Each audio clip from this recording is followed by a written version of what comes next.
Assalamu alaikum wa rahmatullah. Bienvenue dans votre programme Thawabit, les constantes religieuses du Maroc. Toujours au sujet de l'ash'arisme, aujourd'hui nous examinons un moment décisif dans l'histoire intellectuelle du Maghreb, la réception des traités théologiques ash'arites orientaux. Ce phénomène a profondément influencé la structuration de l'identité religieuse marocaine, en particulier à travers l'implantation durable de la théologie ash'arite. Il s'agit de comprendre comment des textes venus de l'Orient musulman, notamment ceux des premiers maîtres de cette école, comme Abul Hassan al-Ash'ari, le fondateur, Abu Bakr al-Baqillani, ou même Imam al-Haramayn al-Juwayni, ont été introduits, diffusés puis intégrés dans le paysage intellectuel et théologique du Maghreb, marquant ainsi durablement la formation doctrinale des savants et des institutions religieuses locales. Cette dynamique de transmission, loin d'être un simple processus de copie ou d'exportation, s'est accompagnée d'un véritable effort d'appropriation, d'interprétation et parfois même d'adaptation aux réalités sociopolitiques et culturelles du Maroc et du Maghreb en général. Elle a permis l'émergence d'une tradition théologique locale nourrie de références orientales, mais enracinée dans ce terreau maghrébin. Commençons par l'un des textes les plus fondamentaux attribués à Abul Hassan al-Ash'ari, Al-Hath ala al-Bahth, que l'on peut traduire par l'incitation à la recherche. Dans cet épître, Abul Hassan al-Ash'ari répond avec vigueur aux accusations de certains traditionnistes hanbalites, en particulier celle d'Al-Barbahari, qui voyait dans le kalam une innovation blâmable, bid'a mazmoumah, car absente de la pratique prophétique et de celle des compagnons. L'épître se présente comme une apologie raisonnée du kalam, structurée en plusieurs réfutations majeures. La première est de nature dialectique. Si l'on considère qu'une chose non pratiquée par le prophète est blâmable parce qu'il n'a jamais dit de le faire, alors la condamnation du kalam elle-même, non exprimée explicitement par le prophète, devrait être jugée à son tour comme une innovation, puisque le prophète n'a pas non plus dit de ne pas la pratiquer.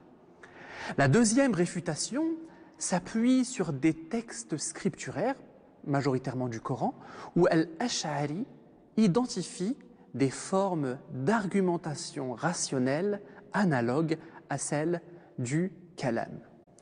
Ainsi, il cherche à démontrer que le raisonnement spéculatif n'est pas étranger à l'islam. Enfin, dans sa troisième réponse, Al-Ash'ari démontre que l'apparition tardive d'une discipline ne constitue pas un argument pour son interdiction. Le kalam s'est développé en réponse à des controverses postérieures, telles que la question sur la création du Coran, ce qui a justifié l'émergence de cette discipline. Cette stratégie argumentaire a permis à Al-Ash'ari de retourner l'arme de l'accusation de la bid'a contre ses opposants. Et bien que ce texte soit relativement court, son influence est considérable car il synthétise la posture méthodologique propre aux premières ash'arites. Encourager l'usage de la raison dans la défense des dogmes tout en respectant les limites posées par la révélation.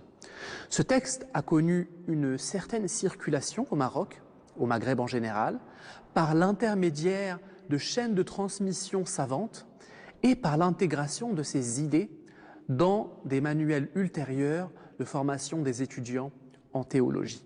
Alors si ce texte joue un rôle important dans la construction doctrinale et la légitimation du kalam, sa diffusion historique demeure mal connue, en particulier dans les régions occidentales du monde musulman, comme le Maghreb. Mais malgré tout, l'un des grands apports d'un manuscrit conservé chez nous, à Marrakech, à la Bibliothèque royale, le manuscrit 404, est précisément là pour documenter cette circulation, la circulation de ce traité au sein de l'Occident musulman. Et donc il en atteste la réception, non pas passive, mais active, chez un théologien andalou d'envergure, Abu Bakr at-Tortoshi, mort en 520 de l'Hégire. Alors il est né à Tortosa, en Al-Andalus, et at-Tortoshi était une figure représentative d'une frange conservatrice de l'ash'arisme occidental. Il a été formé auprès du grand Abul Walid al-Baji et a quitté la péninsule, comme de nombreux autres, pour compléter sa formation en Orient, avant de s'installer définitivement à Alexandrie en Égypte. Il faut dire qu'à cette époque, Alexandrie est un carrefour cosmopolite traversé par de vifs débats théologiques et philosophiques. At-Tortoshi s'y oppose avec force aux courants jugés hétérodoxes, notamment à la falsafa néoplatonicienne, mais aussi à une certaine forme de mystique que revendique Al-Ghazali, dont il critique violemment le célèbre texte Ihya Ulumuddin. Et c'est dans ce contexte que s'inscrit le projet d'Al-Tortoshi dans son Kitab al-Asrar wal-Ibar, une œuvre partiellement perdue dans laquelle il entend proposer une alternative orthodoxe au courant déviant de son temps. La présence du hath dans cette œuvre n'est donc pas fortuite.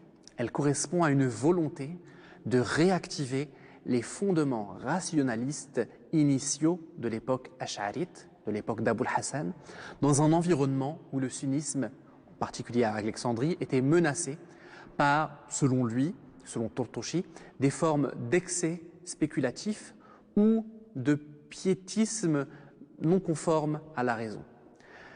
Ce manuscrit marocain, qui est un unicum, conserve la totalité du hath, ainsi que les annotations d'Al-Tortoshi.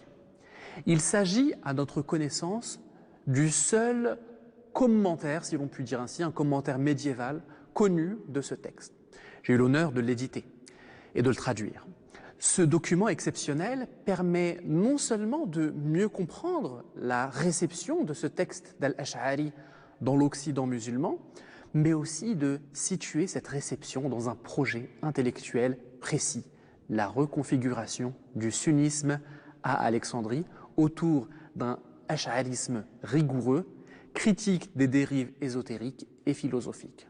En ce sens, At-Tortoshi ne se contente pas de transmettre un simple texte du passé. Il s'en saisit comme d'un outil de combat intellectuel et de réforme religieuse. Cela montre que le hath, loin d'être un écrit figé, pouvait encore servir plusieurs siècles après sa rédaction dans des contextes polémiques concrets et nourrir des visions divergentes de ce que devait être l'orthodoxie sunnite. Un deuxième livre qu'on peut citer est le Tamhid, Tamhidul Awa'il wa Talkhis ad-Dala'il, qui est un ouvrage concis, complet, qui traite de la science, de la aqidah, de la croyance. Il rassemble tout ce qui est nécessaire pour comprendre la nature du savoir humain, ses catégories, ses méthodes, donc toute une théorie du savoir, la connaissance, ainsi que les réalités des êtres existants. Ce livre d'Al-Baqillani présente des preuves démontrant que le monde a un commencement. On a parlé de l'adventicité du monde, qu'il a été créé, qu'il a un créateur distinct de sa création. Il affirme l'unicité de Dieu, sa vie éternelle, sa science, sa puissance, sa justice, son exemption de tout besoin, qu'il n'est ni contraint ni influencé et que c'est lui seul qui a créé l'univers. Al-Baqillani parle également de l'envoi des messagers, prouvant la véracité des prophètes à travers les miracles qui obligent à croire en eux. Dans cet ouvrage, Al-Baqillani réfute également les doctrines des groupes qui s'opposent à l'islam. Il s'intéresse à la comparaison avec, par exemple, les doctrines de juifs, de chrétiens, du zoroastrisme, également du polythéisme, les partisans d'un manichéisme ancien et même les astrologues. Le livre contient aussi une section qui discute des divergences entre les croyants et diverses sectes telles que les Mujassima, les anthropomorphistes, les Qadarites, les partisans d'un libre arbitre, les Mu'tazila, les chiites, les kharijites, etc. Il évoque les mérites des compagnons du prophète, les vertus des 4 califes, affirme la validité de leur imama et traite des différentes interprétations des désaccords qui ont pu avoir lieu entre eux, insistant sur la nécessité de leur loyauté. Le contenu du Tamhid est organisé en de nombreux chapitres qui abordent la nature, tabi'a, et les différentes sortes de sciences, la connaissance des existants, l'existence du monde créé, la preuve de l'existence d'un créateur, toujours selon l'ordre déjà abordé précédemment, le rejet de toute ressemblance entre le créateur et sa création, son unicité, sa vie, sa science, sa parole, sa volonté, la justice divine, l'influence des passions, etc. Il comprend également la réfutation, comme on a dit, de doctrines jugées hétérodoxes. On a parlé des polythéistes, des astrologues, mais également des brahmanes, les fameux personnes considérées comme étant des sages parmi les Indiens, ainsi des débats sur la prophétie de Muhammad.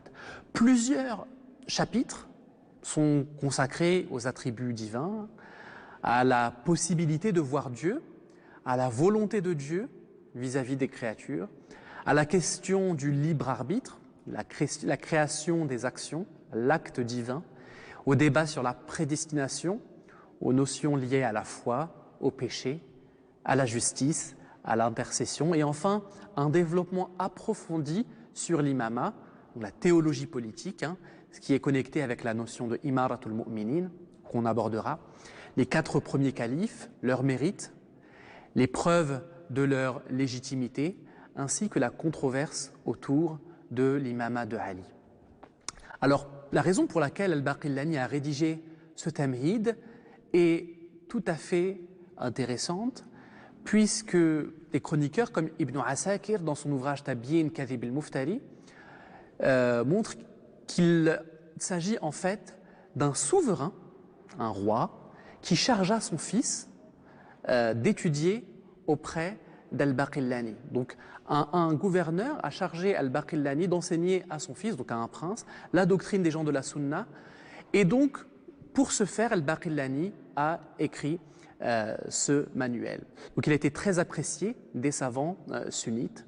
Et dans sa préface, Al-Baqillani explique qu'il souhaite fournir un livre à la fois complet et synthétique, clair dans ses concepts, preuves et expressions, aidant ainsi le lecteur à comprendre les fondements de la croyance, à dissiper les doutes et à suivre la voie droite. Il affirme son engagement à remplir cette tâche avec diligence. Le 3e ouvrage, et on ne s'attardera pas dessus, c'est le Irshad d'Al-Juwayni. Il est sans doute l'un des plus célèbres traités de Kalam. Al-Irshad ila qawati' al-adilla min sahih al-i'tiqad, c'est-à-dire le livre de la guidance. Il se distingue par sa densité argumentative, sa clarté méthodologique et sa profondeur doctrinale.